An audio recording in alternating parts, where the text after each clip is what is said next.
మంత్రివర్గ ఉపసంఘం ముందుకు కులగణన నివేదికపై ఈ నెల 4న కేబినెట్లో చర్చిస్తామన్న మంత్రి ఉత్తమ్ కుమార్ రెడ్డి అదే రోజున శాసనసభలో ప్రవేశపెడతామని వెల్లడి. కులగణన సాగకుండా అపోహలు సృష్టించారన్న మంత్రి పొన్నం ప్రభాకర్ ప్రభుత్వ యంత్రాంగంతో పాటు ప్రజలు సహకరించడంతో సర్వే విజయవంతమైందని వెల్లడి. ట్యాంక్ బండ్పై అంబేద్కర్ విగ్రహం వద్ద కాంగ్రెస్ ధర్నా, కేంద్ర బడ్జెట్లో తెలంగాణకు అన్యాయం జరిగిందన్న టీపీసీసీ చీఫ్, నిధుల కేటాయింపుపై కేంద్రంతో పోరాడేందుకు బీఆర్ఎస్ కలిసి రావాలని పిలుపు. దేశ చరిత్రలో అత్యంత ఫ్రెండ్లీ బడ్జెట్ ఇదేనన్న ప్రధానమంత్రి నరేంద్ర మోదీ, అన్ని వర్గాల సాధికారతకు ప్రభుత్వం ఇచ్చిన గ్యారంటీలను నెరవేరుస్తుందని హామీ.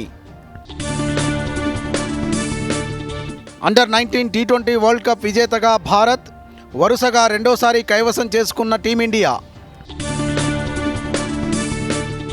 ప్రపంచ కప్ విజయంలో కీలక పాత్ర పోషించిన గొంగడి త్రిష ప్లేయర్ ఆఫ్ ద మ్యాచ్తో పాటు ప్లేయర్ ఆఫ్ ద సిరీస్ను దక్కించుకున్న తెలంగాణ ప్లేయర్.